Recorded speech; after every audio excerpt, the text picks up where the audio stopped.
бетінде микрофон әдісі арқылы үй тапсырмасын сұраймыз, сұрақ-жауап арқылы.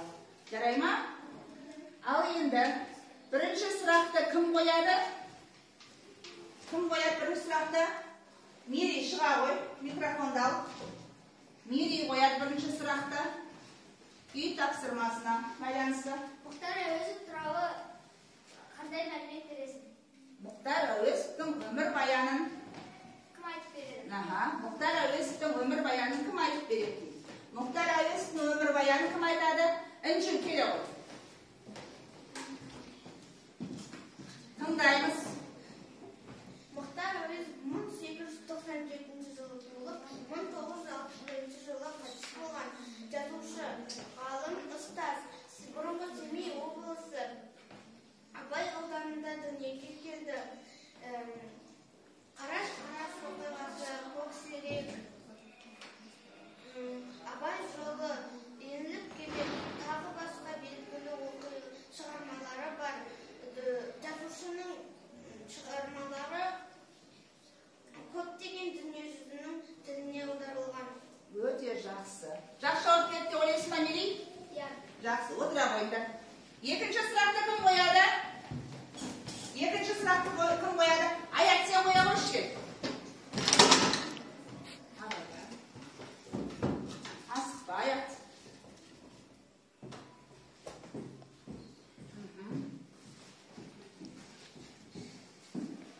Абай жолы романын кім жазды? Абай жолы романын кім жазды дейді.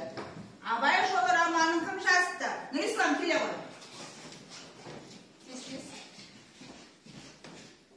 Жазушы Мұхтар Әуезов Абай жолы данышпан ақын Абайдың өмірін 4 томдық романының жақтарына бала Абайдың өмірін суреттеумен басталады. Өмірмен суреттеумен басталады. Дұрыс айттың ба? Иә. Жақсы, отыра ғой. Екінші, мәтіннің жаңағы бала Абай мәтінін оқып келдіңдер ғой, иә? Иә. Сол жерде мәтіннің соңында сұрақтар берілген. Сол сұрақтарға жауап береміз.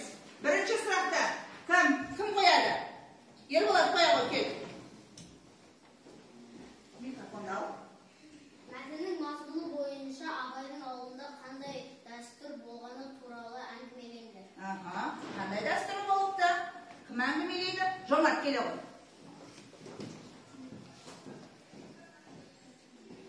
Мәтіннің мазмұны бойынша Абайдың ауылында қонақжайлық дәстүр болды. Қонақжайлық дәстүр болды. Өте жақсы. Келесі сұрақ. Келесі сұрақта Нұртас қоя ғой.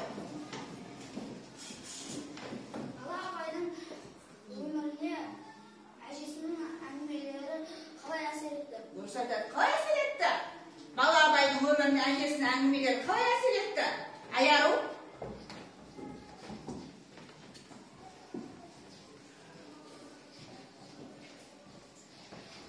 Бала Абайдың өміріне әжесінің әңгімелері әсері көп болды. Оның өмірге деген құштарлығын оятты. Жақсы.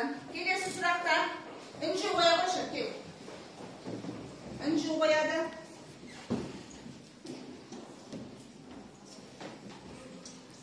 Барлас ақынның Абайға айтқан сөзінен не байқады? Кім айтады? Кәні қол көтереміз, кім айтады? Нұртас, келе ғой. Барлас ақынның Абайға айтқан сөзінен сүйсіну мен сенімді байқайды. Сенімді байқайды. Өте жақсы. Аллар, үй тапсырмасын барлықтарың жақсы жауап беріңдер. Үй тапсырмасын жақсы орындаған екенсіңдер. Енді балалар, бүгін біздің сабағымыздың тақырыбы даналық сөзден үйренемін. Бүгінгі сабағымыздың мақсаты шығарма мазмұнын түрлі баяндау тәсілдерін бір немесе 3 жаққа өзгертіп, жағдаяттар қосып, оқиғаларды өрбітіп, қолданып, шығарманың қысқаша толық ішінара мазмұндау.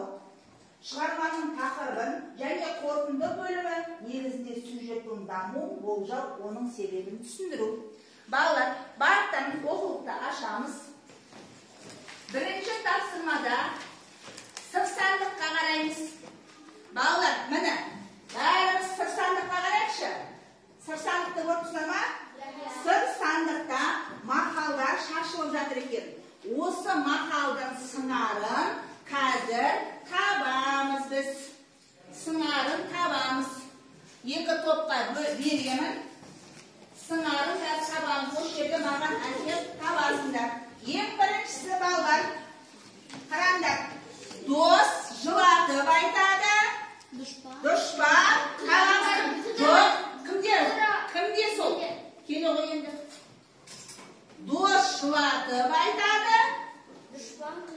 Дұшпан күлдіріп айтады. Дұрыс таптық па? Таптық. Отыра қойыңдар. Екіншісі, кітап, білім. Қай топта? Кітап, білім. Кері қой. Кітап, білім. Айтсын, дауыстап айтсын. Кітап, білім бұлағы. Өте жақсы. Жері байдың. Жері байдың. Елі? Жері байдың. Елі бай. Нұрислам таптың. Ата балаға. Ата балаға. Нақ қарамаймыз. Кімге? Ерболат. Ата балаға. Ата балаға сыншы. Дұрыс. Ойланамыз. Көз қорқақ, қол. Көз қорқақ. Қол батыр. Дұрыс жауап беріңдер. Жақсы ісімен. Жақсы ісімен. Жақсы ісімен. Топқа берсем, топқа қарасында жақсы ісімен. Дұрыс, Асылхан әкелі ғой. Жақсы ісімен. Асылхан тапты. Жақсы ісімен көрікті. Қолымызға ұстамай, топқа тастаймыз. Топқа таста. Өнерлінің өрісі алтын. Жақсы. Өнерлінің өрісі алтын. Міне, балалар. Сырт сандықтың ішіндегі мақал мәтелдерді ескеріп балалар? Жатсын тапты. Өте жақсы. Енді балалар, сендер қазір болжау әдісіне келеміз. Міне балалар, болжау әдісі. Болжау әдісінде балалар, біз не істейміз? Балалар, қалай ойлайсыңдар? Бүгінгі сабағымыз қандай тақырыпта болады деп ойлайсыңдар? Қазір не туралы шештік? Мақал, қорықпаймыз, мақал, мәтелдер туралы болады деп ойлайсыңдар ма? Солай ойлайсыңдар, иә? Онда былай қараймыз, балалар.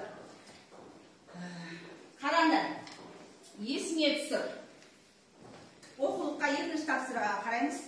Мақал мәтел, үлгі өнер ретінде айтылатын қысқа әр ұйқасты сөз. Ол ауыз әдебиетінің бір түрі. Мақалдардың тақырыбы сан алуан. Мысалы, еңбек, оқу, адамгершілік тағы басқа. Мәтел сөзде ой анық айтылмай, тұспалдап беріледі. Мысалы, көз қорқақ, бір елі ауызға, бір ауыз, екі елі не дейді? Қақпақ. Бір елі ауызға, екі елі қақпақ. Енді балалар, бер қараймыз бәріміз. Яғни, бұл жерде мақал мәтелдің мағынасы тұспалдап беріледі екен, иә? Енді түсініп оқы. Сөз мәйегі деген өлеңді өтеміз. Бәріміз ашайық. Түсініп оқы айдары. Балалар, түсініп оқы айдарында бері қараймыз. Сөз мәйегі өлеңі берілген екен. Ол сөз мәйегі өлеңін бәріміз суретке қараймыз. Болат Үсенбаев деген ақын атамыз жазған екен. Бұл Болат Үсенбаев 1955 жылы 24 наурызда Қытай Халық Республикасының Құлжа қаласында туған екен. Қазақстанда туған екен? Қытай халқында туған екен, иә балалар, иә? 1977 жылы Қазақ мемлекеттік университетінің филология факультетін бітірген екен балалар. Белгілі жазушы екен, бас редактор болып жұмыс жасаған екен балалар, бұл атамыз. Міне балалар, суретін көрдіңдер ме? Бұл өлеңді жазған кім екен? Болат Үсенбаев екен. Ал енді қазір сендерге сөз мәйегі өлеңін мәнерлеп оқып берейін. Сөз мәйегі. Жерімтіп жаманды, жақсыны үлгеткен, талапты адамға өмірді үйреткен. Биікке өрлеуге аталы сөз үлгі, мақалсыз көркеуде санаймын өзімді. Мақал мен мәтелдер ақыл ой мәйегі, мақал мен мәтелдер даналық әлемі. Өлмей өлмейтін даналық қалдырды бабамыз. Мақалдан нәр алып, ашылды санамыз дейді. Яғни бұл жерде, балалар қараңдар өлең мазмұнынан, яғни бұл жерде өлең арқылы біз мақал мен мәтелдердің ақыл ойды дамытатын, ол даналық беретінін, өлмейтінін, бабаларымызды бізге қалдырған мұрасы екенін, одан біз нәр алатынымыз туралы айтылған екен, иә балалар, иә? Біз мақал мәтелдерді оқи отырып, жаманнан жиреніп, жақсыдан үлгі алады екенбіз, үйренеді екенбіз балалар. Түсінікті ме? Ал енді онда балалар, мерде сыр сандық тұр екен. Сыр сандықпен жұмыс жасайық, жаңа сөздер. Ақыл ой мәйелі деген қалай түсінеді екенбіз? Бұл жерде ақыл ой мәйелі. Бір адам айтамыздан қол көтеріп. Ақыл ой мәйелі деген қалай түсінеміз? Інжі оқи ғой. Бұл жерде ақыл ой даналығы деген мағынада. Аха. Көр кеуде дегенді қалай түсінеді екенбіз? Нұрислам? Көркеуде оқымаған надан адам. Оқымаған надан адамды не дейді екенбіз балалар? Көр кеуде дейді екенбіз. Онда балалар бәріміз бері қараймыз. Бұл сендердің оқулықтарында да тұр, иә балалар, иә? Қараңдар. Суретпен жұмыс айдары. Бірінші суретте, қараңдар, бірінші суретте не істеп тұр? Қыз шанамен сырғанап келе жатыр. Қызға мына жақта не келе жатыр? Сонда қызға не төніп тұр? Қауіп. Қызға қауіп төніп тұр. Осыған байланысты мақал мәтел білесіңдер ме? Қауіп тұрады. Кім біледі? Қауіп тұрады. Білесіңдер ме мақал мәтелдер? Айта ғой.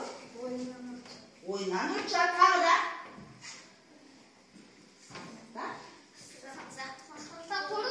Дұрыс айтады. Сақтықта, тамызға жауап берді ғаным. Сақтықта, қорқу жоқ. Мені сақтанып жүру керек екен, балалар, иә? Ал енді екінші суретке қарайық. Екінші суретте не істеп жатыр? Кім айтып береді сурет туралы? Асылхан айта ғой. Бір қария. Жоқ, екінші сурет кітаптан қара. Екі бала бір-бірімен айқайласып жатыр. Бір-бірімен төбелесіп, не істеп жатыр? Шаштарын жұлып төбелесіп жатыр, иә? Бұл жерде қандай мақал мәтел қолдануға болады? Осы суретке байланысты. Қандай мақал мәтел қолдануға болады?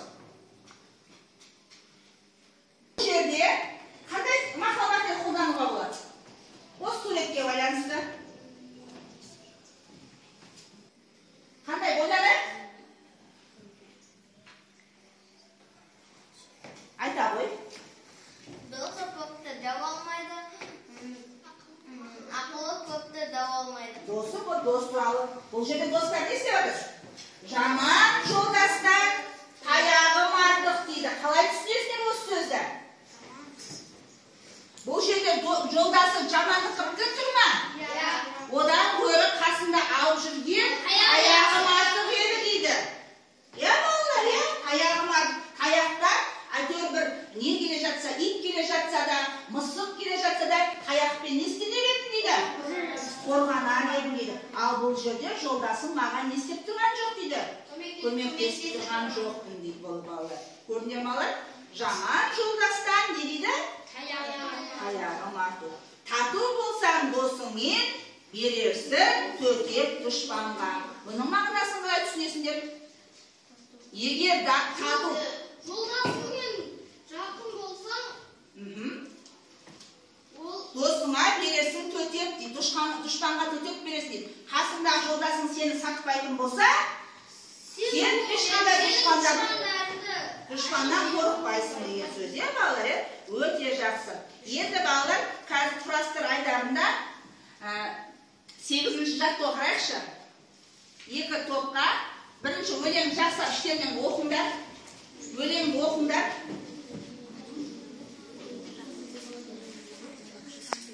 Өлең жақса оқыңдар. Енді балалар осы өлеңді жазған балалар Оразбай Байбақұлы екен. Ол 1942 жылы 10 мамырда Шығыс Қазақстан Құлжа қаласында туған екен балалар. Түсінікті ма? Енді осы өлеңге байланысты біз қазір не құраймыз? Не құрамда жетті?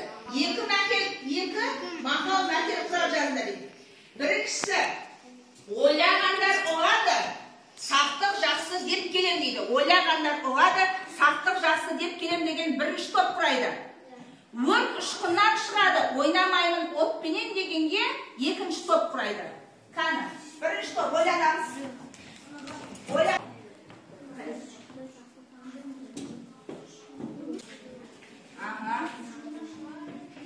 Қай топ дайын болды? Қай топ дайын болды? Сендер қайсысың? Қай өлеңге? Бірінші өлеңді оқы. Сендер қайсы? Өрт ұшқыннан шығады, ойнамаймын отпенен. Өрт ұшқыннан шығады дейді. Ойнамаймын отпенен. Қандай мақал құрады? Ұшқын түбі не дейді? Өрт дейді. Тағы қандай мақал құрадыңдар? Ерболат сен айта ғой. Құдай сақтансаң дейді, сақтайды дейді. Құдай сақтансаң сақтайды. Ал екінші топ, сендердің қандай еді өлеңдерің нелері?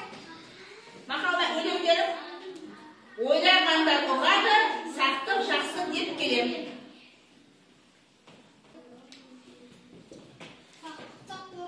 Сақтықта қорлық жоқ, өте жақсы. Сақтықта қорлық жоқ деп алуға болады екен.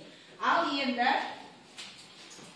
балалар, 9-шы тапсырмада өздерің құраған мақал мәтелдерін бері қараймыз. Қазір біз сендермен доп лақтыру арқылы мақал мәтелді жартысын табуды естиміз. Допты қарып аламыз да, мен мақалдың жартысын айтам, келесісін сен жалғастырасыңдар. Жарай ма? Кімге доп барады сол? Мысалға, оқу инемен құдық қазғандай. Еңбек етсең, ерінбей тояды қарның тіленбей. Еңбек етсең, ерінбей тояды қарның тіленбей дейді. Енді білім ер азығы. Кім айтады? Көмектесіңдер. Ел азығы өте жақсы. Ойна да күл. Ойна да күл. Оқы да біл. Тағы да балалар, көргеннен көрмегенің көп. Көргеннен дейді. Бергеннен Білмегеннен білмегенің көп. Білмегенің көп. Өте жақсы. Білім кітапта. Білім кітапта. Өте жақсы. Оқусыз білім жоқ. Білімсіз күнің жоқ. Үйде көп мақалдарды не істейсіңдер? Жаттайсыңдар.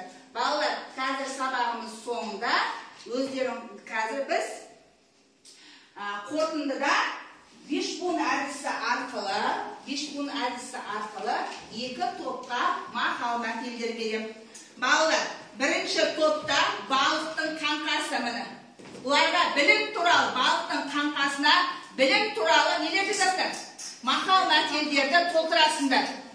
Ал енді екінші топ мақал қатына қандай құс?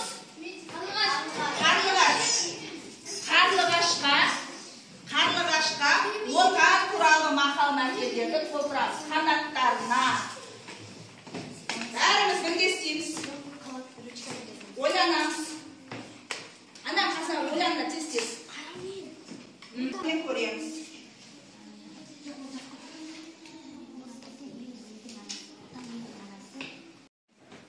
Ал балалар, енді болдық па?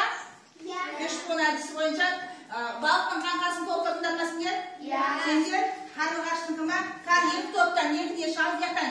Інжу шық, алып шық, Нұрислам шық, Ерболат шық. Нұрислам шыға берсін. Балалар, бірінші топқа қараңдар, сендерге қандай не түсті? Білім. Оқып қой, қанша мақал мәтел жазсыңдар? Білім инемен құдық қазғандай, кітап ғылым тілсіз мұғалім, кітаптан шәкірт одар. Оқу білім бұлағы, білім өмір шырағы, білім жоқ ұл, жұпары жоқ гүл. Оқу білім азығы, білім ырыс қазығы. Оқымаған бір бала, оқыса екі бала. Білім таппай мақтанба, өнер таппай баптанба. Шәкіртсіз ұстатыл, тілімнен жүгірме, білімнен жүгір.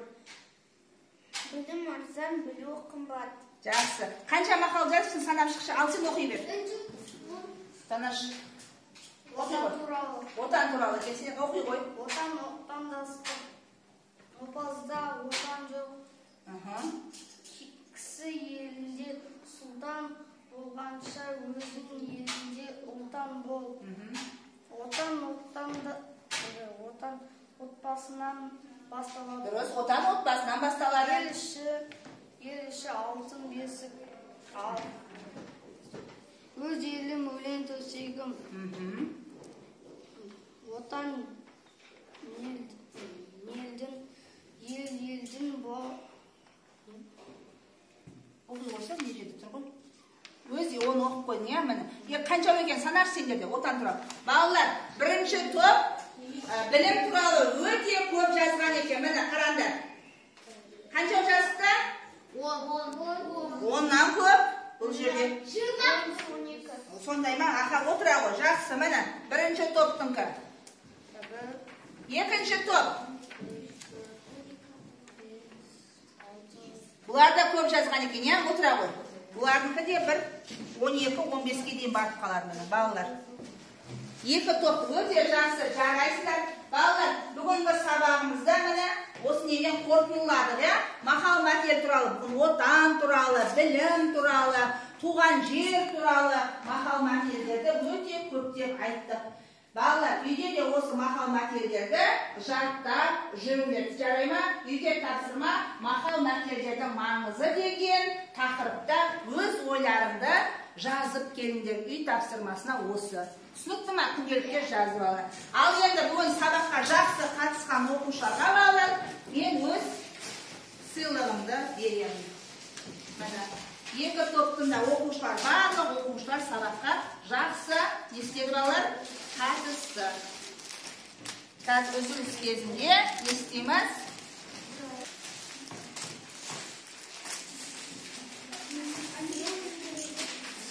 Әне жетті ма?